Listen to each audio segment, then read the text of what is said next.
Bore da, and welcome to RCF's online service this morning. Welcome everybody who's normally here, and welcome especially if this is one of your first times to our gathering. These past 11 days have been incredibly sad ones for us as a church. As a church family, we lost our church dad, the man who first gathered us together and taught us and loved us. Now, of course, we didn't actually lose him because we know exactly where he is. Language can be funny like that sometimes, can't it? I remember one of the hardest things about losing my dad, when my dad went to heaven, was how that in the space of 24 hours, everybody was suddenly using the past tense about him, and is became was. And whilst in my mind, my dad was now more alive than ever, suddenly people talked about him as if he ceased to exist. And the past tense really hurt. So this morning, in our pain and our grief that we now have to wait to see our cherished pastor again, I just want to declare that he is alive, that he is well, and that he is now face to face with Jesus. But also, as a family, we want to acknowledge the huge space, the enormous space that he's left behind on earth, and the pain of not having him here for the family is enormous. And we want to acknowledge how much harder this is, because of lockdown, where we're unable to meet and to hug and to chat and to share common emotions and needs. So we keep praying, and we keep responding to practical needs, and we keep communicating, and we wait patiently for the day when all those things are going to be possible again. And in the meantime, we take all of the things that our church dad and mum have taught us through all of the Sunday school teaching and the adult teaching, from their lives and from their example, and we press on. We keep prayer watering those seeds that they've sown, and we pray them into life. And one of the resounding prayers across our prayer times and the colleagues' prayer times as well has just been, Lord, would you cause fruit to spring up, even through this devastation? Would you cause a harvest bigger than ever from the seeds that they have sown? And would you fan into flame those little glowing embers? Come, Lord Jesus, and take all of their faithful work, and would you bring it to fruition for your glory? Amen. So today we are carrying on with our teaching series in Acts, and Geraint's going to be teaching us from Acts 15. He filmed it a couple of weeks ago, and we will also have prayers led by the Angel family, and again that was filmed a fortnight ago. So I'll see you again at the end.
silence the boast of sin and grave. The heavens are roaring, praise of your glory, for you are raised to life again. You have no rival, you have no equal, now and forever, God, you reign. Yours is the kingdom, yours is the glory, yours is the name above all names. What a powerful name it is, what a powerful name it is, the name of Jesus Christ, my King. What a powerful name it is, nothing can stand against.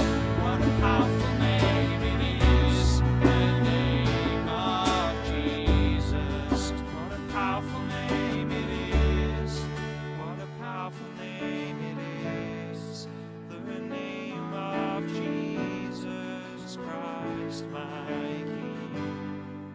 What a powerful name it is, nothing can stand against. What a powerful name it is, the name of Jesus. What a powerful name it is, the name of Jesus.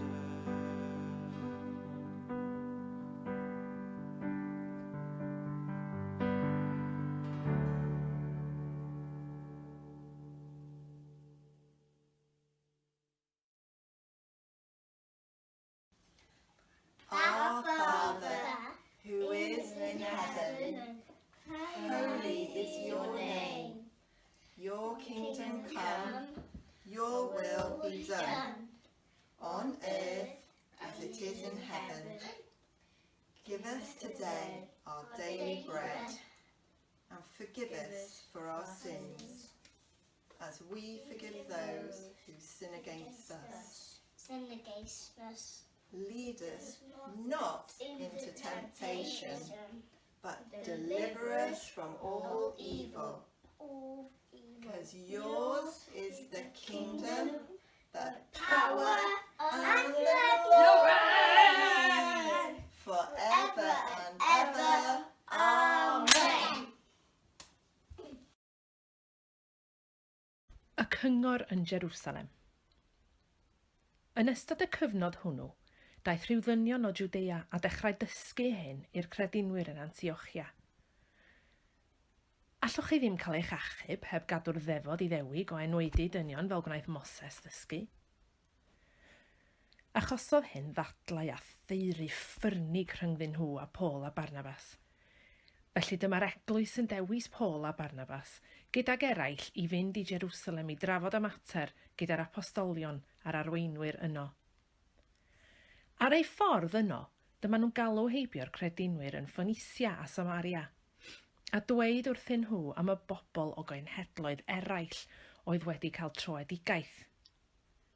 Roedd y credinwyr wrth eu boddau o glywed yr hanes.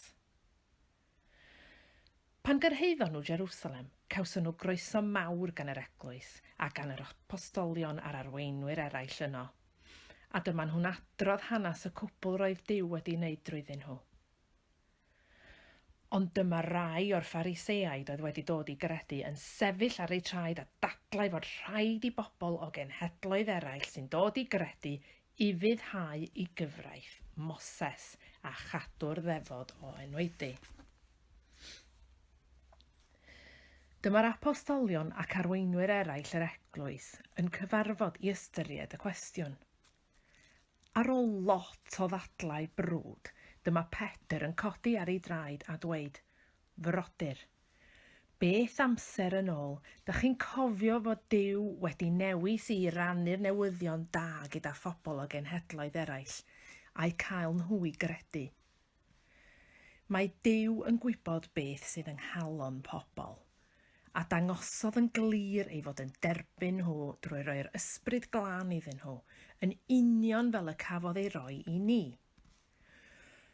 Doedd Duw ddim yn gwahaniaethu rhyngon ni a nhw, am ei fod wedi puro'u calonnau nhw hefyd wrth iddyn nhw gredu. Felly pam da chi'n ama be mae Duw wedi wneud drwy fyny fod y disgyblion yma'n cario beichiau roedden ni a'n hynafiaid yn methu cario? Dyn ni'n credu'n hollol groes. Mae dim ond ffafr a haelioni'r arglwydd Iesu sy'n ei achub ni fel hwythau. Doedd gan neb ddim byd arall i'w ddweud, a dyma nhw'n gwrando ar Barnabas a Paul yn dweud am yr arwyddion gwirthiol a'r pethau rhyfeddol eraill oedd Duw wedi'w gwneud drwyddyn nhw pan oedden nhw gyda phobl o genhedloedd eraill. Ar ôl iddyn nhw orffen siarad, dyma Iago'n dweud, gwrandewch frodyr, mae Simon wedi disgrifio sut ddewisiodd Duw bobl iddo'i hun o genhedloedd eraill am y tro cyntaf.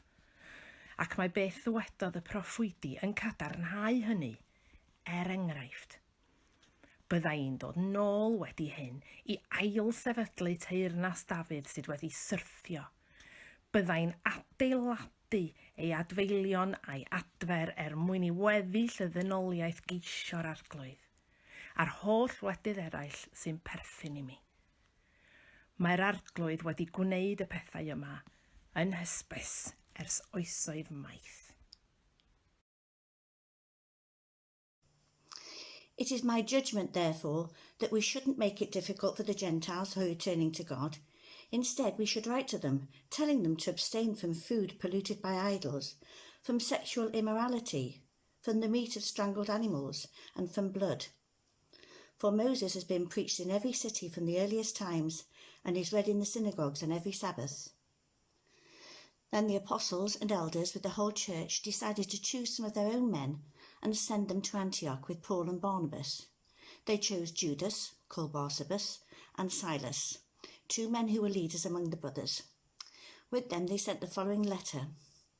The apostles and elders, your brothers, to the Gentile believers in Antioch, Syria and Cilicia, greetings. We have heard that some went out from us without authorization and disturbed you, troubling your minds by what they said. So we all agreed to choose some men and send them to you with our dear friends Barnabas and Paul, men who have risked their lives for the name of our Lord Jesus Christ. Therefore we are sending Judas and Silas to confirm by word of mouth what we are writing. It seemed good to the Holy Spirit and to us not to burden you with anything beyond the following requirements. You are to abstain from food sacrificed to idols, from blood, from the meat of strangled animals, and from sexual immorality. You will do well to avoid these things. Farewell. The men were sent off and went down to Antioch, where they gathered the church together and delivered the letter. The people read it and were glad for its encouraging message. Judas and Silas, who themselves were prophets, said much to encourage and strengthen the brothers. After spending some time there, they were sent off by the brothers with the blessing of peace to return to those who had sent them. But Paul and Barnabas remained in Antioch, where they and many others taught and preached the word of the Lord.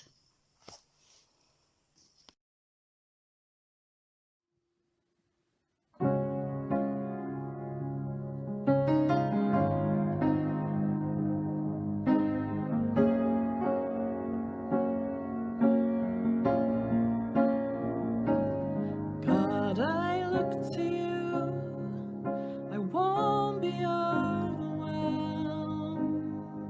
Give me vision to see things like you do. God, I look to you are my outcomes for all. Give me wisdom, you know just what to do. Oh God, I look to you, I won't be overwhelmed. Give me vision to see things like you do. God, I look to you are my outcomes for all. Give me wisdom,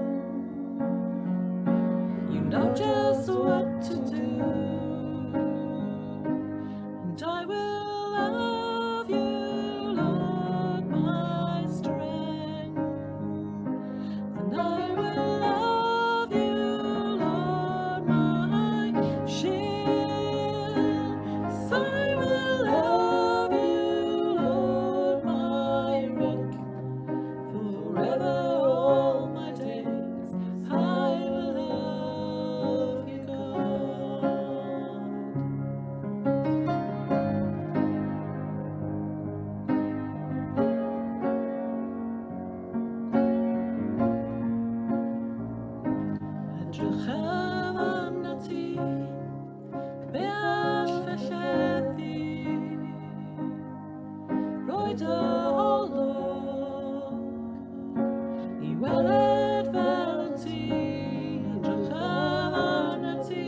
Hi everyone, it's Geraint here. We're back in our Unquenchable series in Acts 15 this week, but just before we dive in, here's a little sketch to get you thinking.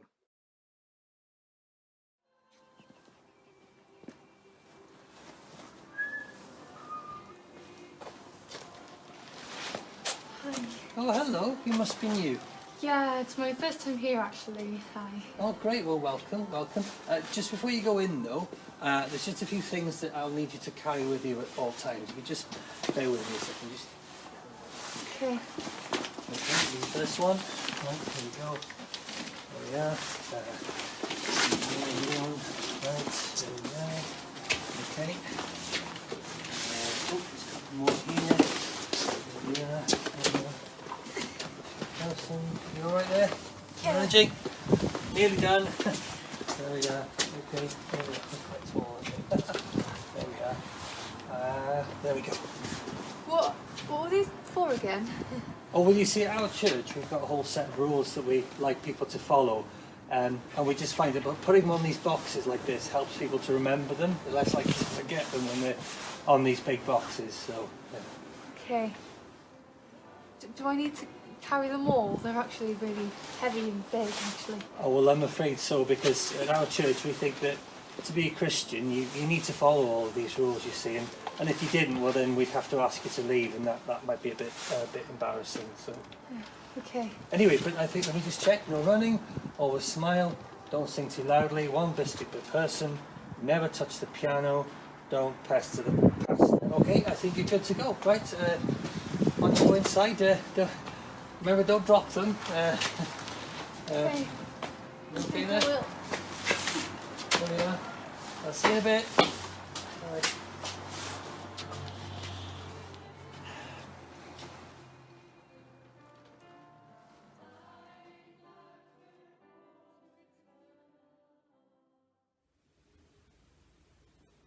Hi everyone. So we're in Acts 15. We're looking at verses 1 to 35. And basically, Paul and Barnabas have come back from their first missionary journey, and they get back to the church in Antioch in Syria, and they find that there have been some Jewish Christians who've come up from the south and have been telling people there that unless they are circumcised according to the law of Moses, according to the custom of Moses, that they can't be saved. In other words, to be a Christian, you also need to be a Jew. And understandably, this has thrown everybody there into confusion, because the church in Antioch was made up mostly of Gentiles. So there would have been a lot of Christians there who would be suddenly asking themselves, well, am I actually a Christian or not? Because I don't follow Jewish custom, but I always believed I was a Christian. Now I'm being told that I need to be a Jew as well. Now this argument had been around for quite some time, but now many in the church, like Paul and Barnabas, have realised that this is really serious. This is a problem and it needs to be dealt with right now. Why? Because the whole issue raises some fundamental questions, doesn't it? What does it mean to be a Christian, and what does a person need to do in order to get saved? So the apostles and the elders, they decide to hold a council in Jerusalem, and that's the focus of chapter 15.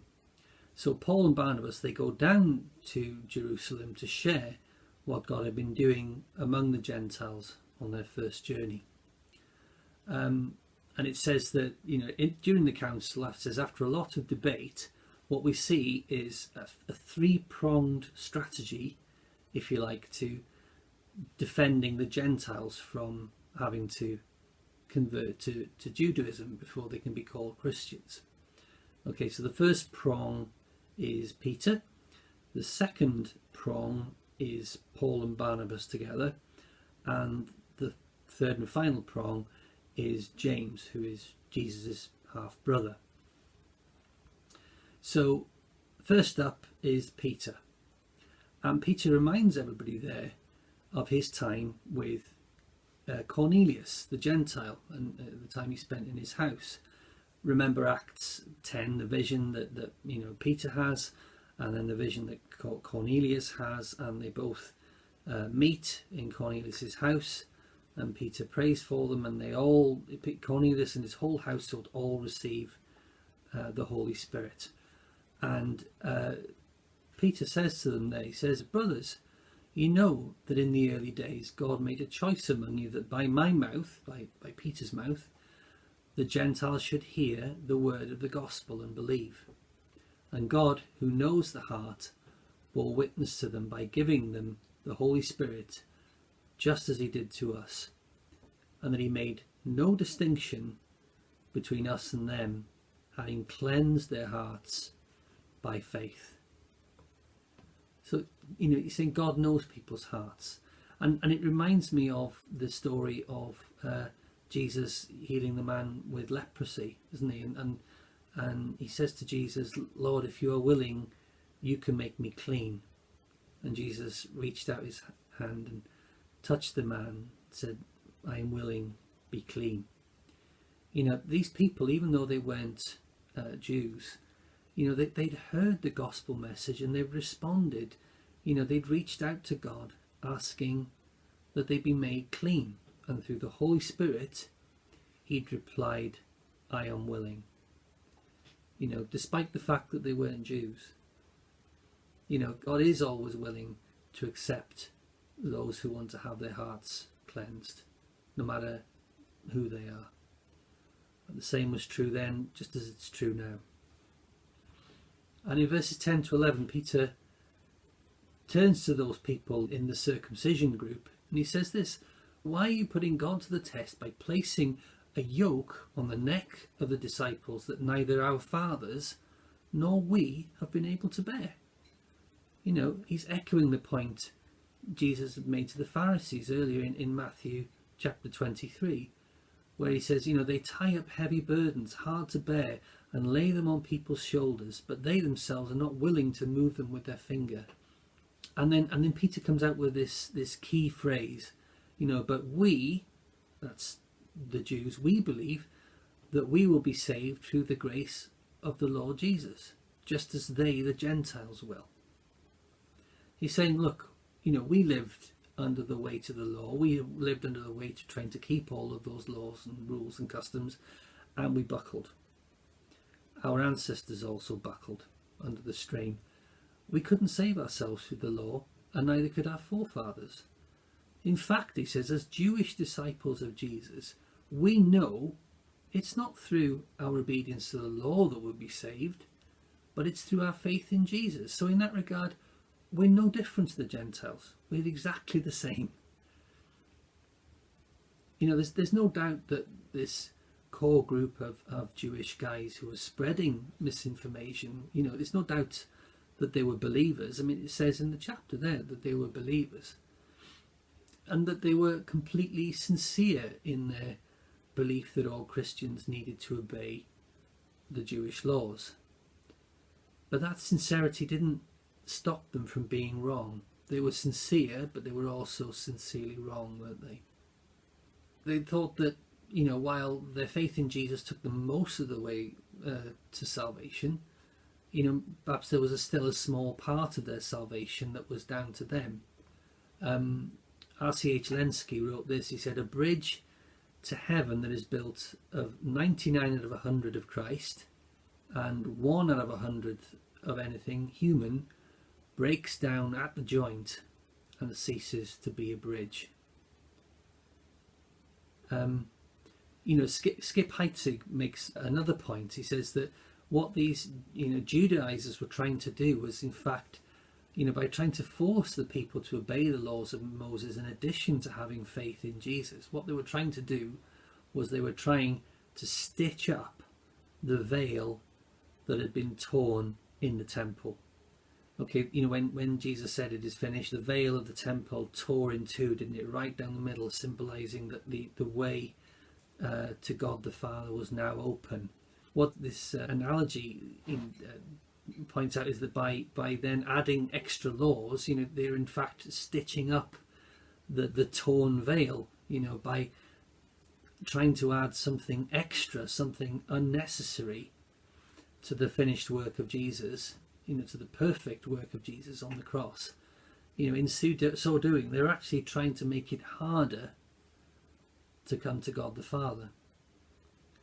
And the question of whether there's something we can do to earn God's favour is a problem that unfortunately keeps cropping up throughout church history. You know, there's this difficulty that humans have in understanding that this gift of grace is free. There's got to be a catch.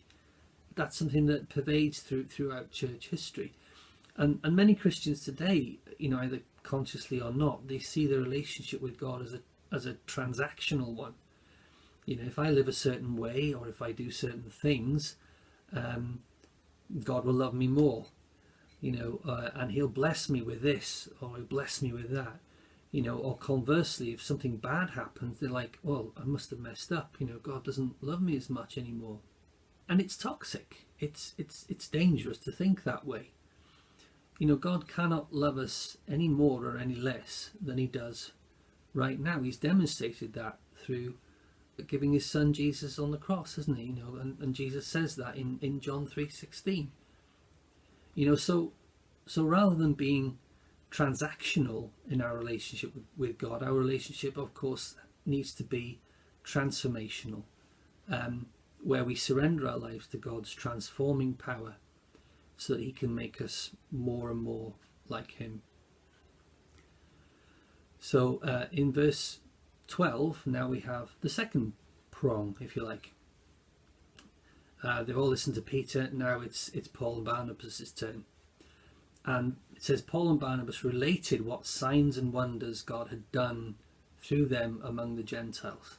And you can imagine Paul and Barnabas telling them excitedly all about the stuff that had happened in Cyprus, in Iconium, in Lystra, all the amazing things that God had been doing with the Gentiles. And then verses 13 to 17, we have the final prong, the third and final prong, which is James. And he quotes from the Old Testament prophet Amos, and he reminds the council that, you know, it had always been part of God's plan to call the Gentiles back to him one day. In verse 17 he says that the remnant of mankind may seek the Lord, and all the Gentiles who are called by my name, says the Lord, who make these things known from old. Okay, so not that they'd be required to become Jews, but he said that the Gentiles will be called by his name. So James very wisely concludes, he sums everything up and he says, so we shouldn't trouble those of the Gentiles who turn to God, he says, but we should write to them to ask them to abstain from the things that are polluted by idols, and from sexual immorality, and from what has been strangled, and from blood. So now the question of whether someone is saved by grace or by the law, now that's been resolved. The council, has agreed that it's by grace. Now they turn their attention to practical matters of fellowship. How are Christians going to get on with each other, basically? Christians from different backgrounds, so they decide to write a letter to the Gentiles in Antioch, in Syria and Cilicia, and it says that it's addressed from the brothers, both the apostles and the elders, to the brothers who are of the Gentiles. And I love that, because you can imagine the excitement that those Gentile Christians must have had when they opened this letter, and they can see that they're being, the letter comes from the brothers to the brothers. They're being referred to as brothers as well. It must have been such a huge relief. Fantastic. I love that part.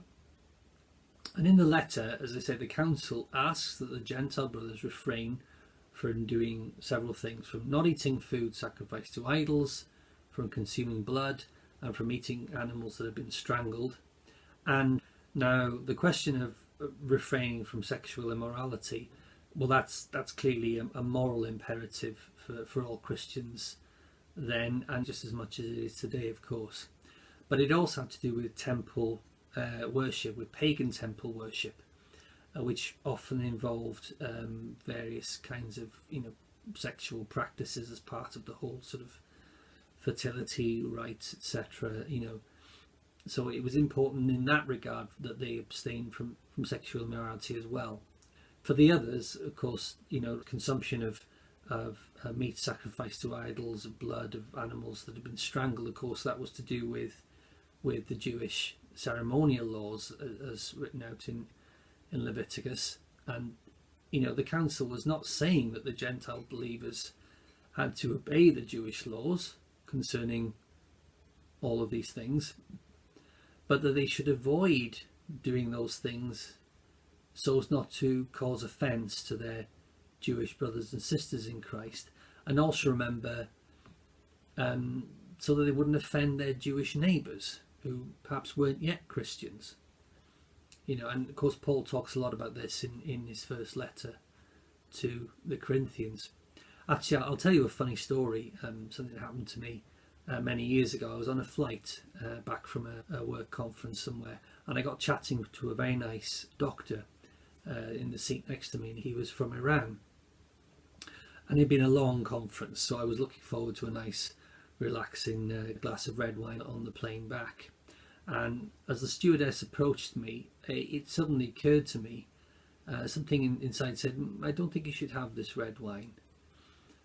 The thought that came to my mind immediately after that was that oh, hang on, the guy sitting next to me, he's from Iran, he'll be Muslim, so for him drinking alcohol, it's forbidden. So when the stewardess came round, I just asked for a glass of water, which ironically turned out to be a good thing, because about 5 minutes later, the young kid in the seat in front of me, basically he went back very, very quickly in his chair like this, and basically sent the entire glass of water cascading over me. So I was sat there in this suit, absolutely drenched, but I was pretty glad that it wasn't red wine, put it that way. Even though I was perfectly free to do so, on this particular occasion, I just felt in the moment that it just wasn't right to drink the wine. And I'm sure that was the Holy Spirit leading me in knowing that this guy sitting next to me might have his view of me as a Christian clouded by seeing me drink alcohol. And David Guzik writes this in his commentary. He says, though they, that's the early Christians, he says, though they, the early Christians, were not bound under the law of Moses, they were bound under the law of love.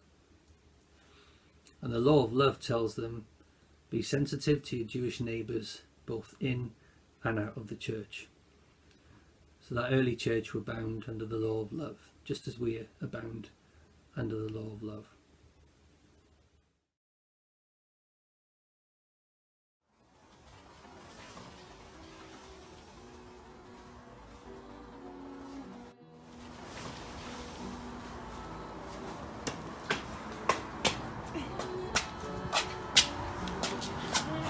Oh, you came back. Oh, lovely. Oh, nice to see you. Can I go in now? Well, unfortunately, no. There's a couple of things I forgot to mention last week. But don't worry, I've got them here. Are you serious? It's okay. I just got here. There's one here. Be polite. Here we are. Put that there. Move this out of the way. Okay. Pick your mug up off the floor. That's another important one. And most importantly of all, no fun. There we are. I don't think I can carry all these. My arms will literally fall off. Oh, you'll be fine, honestly. You'll get used to it, probably. No! Oh! I'm sorry. Oh dear. Do you know what? I had a feeling that might happen. Funnily enough, nobody ever seems to manage to carry them all. Anyway, should we try again? No. You don't need any of that. You just need this.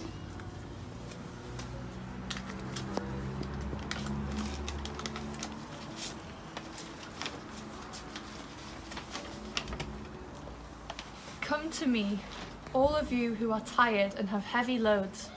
I will give you rest. Accept my work and learn from me. I am gentle and humble in spirit, and you will find rest for your souls. The work that I ask you to accept is easy. The load I give you to carry is not heavy. Signed, Jesus. Oh, there.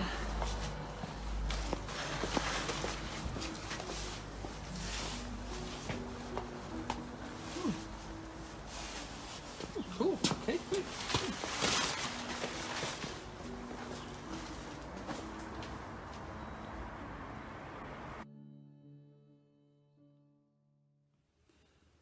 So what we see is the early church coming together to resolve a critical issue and establishing categorically, agreeing categorically that God was now calling all people to himself, and that it's through faith in Jesus and in his atoning work on the cross that people are made right with God. And remember, Peter had told the council, hadn't he? But we believe that we will be saved through grace, through the grace of the Lord Jesus, just as they, that is the Gentiles, just as they will. And Paul encapsulates this in the letter that he writes to the Romans. In chapter 3 he says, "But now the righteousness of God has been manifested apart from the law, although the law and the prophets bear witness to it. The righteousness of God through faith in Jesus Christ for all who believe. For there is no distinction, for all have sinned and fall short of the glory of God, and are justified by his grace as a gift through the redemption that is in Christ Jesus, whom God put forward as a propitiation by his blood to be received by faith." Now, of course, the Old Testament law, it is important. Jesus thought it was important, and it's important to us now just as it was back then. And as a bit of a silly example, even in some gazebos in the church, in the sketch, there were some rules there that were actually quite sensible rules, would make for a happy church environment. But of course the point is that it's not by trying to obey those lots of rules that makes us Christians. It's by trusting in Jesus, isn't it? And you heard in the sketch too, where the letter was quoting Matthew chapter 11, where Jesus invites those who are weighed down by the heavy yoke of the law, by a burden that was just impossible to carry. And he invites them to come and lay it down and to find rest for their souls in him, to come and bear his yoke, the yoke that's easy and the burden that's light. As the International Children's Bible version put it in the sketch, it says, "The load I give you to carry, Jesus says, it's not heavy. I also like the way that the Children's Bible puts the passage from Romans 3. It says this: all people have sinned and they're not good enough for God's glory. People are made right with God by his grace, which is a free gift. They are made right with God by being made free from sin through Jesus Christ. Amen.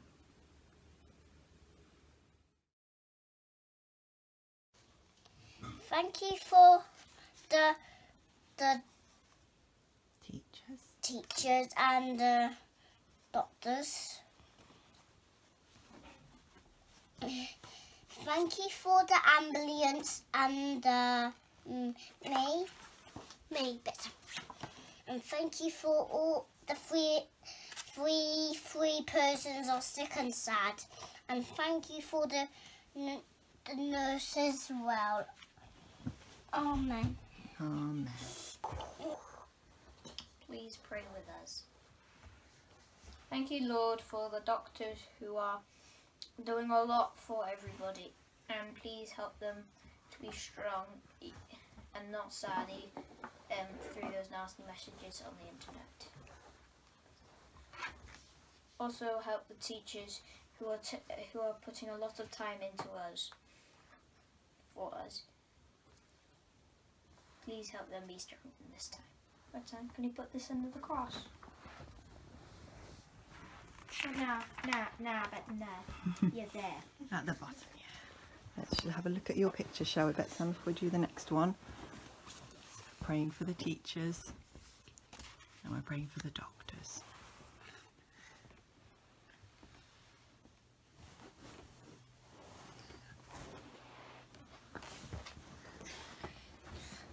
Lord, help friends who are sad or sick. Please give them courage in this time of hardship. Thank you, Lord, for the nurses who are sacrificing so much for us.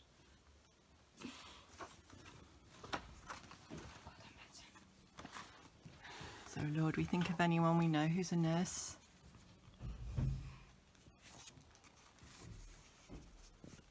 And we think of friends who we know who might be sad or sick at the moment. I was saying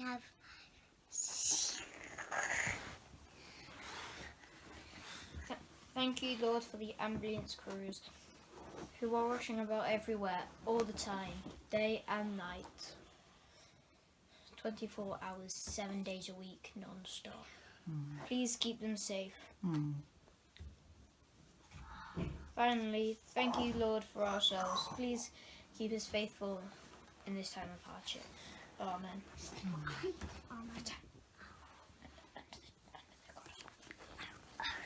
Under the cross, Betsam. down. Yeah, down at the bottom, that's it. So, God, you know just what we need. So we pray for ourselves and have a little moment. Yeah, we take a moment now to think about anything that we might want you to give to us or help us with.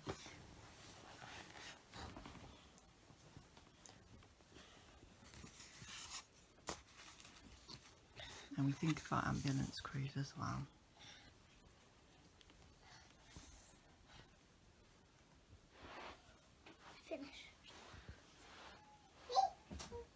Father, make us a church without walls, where Jesus Christ, the core of everything we do.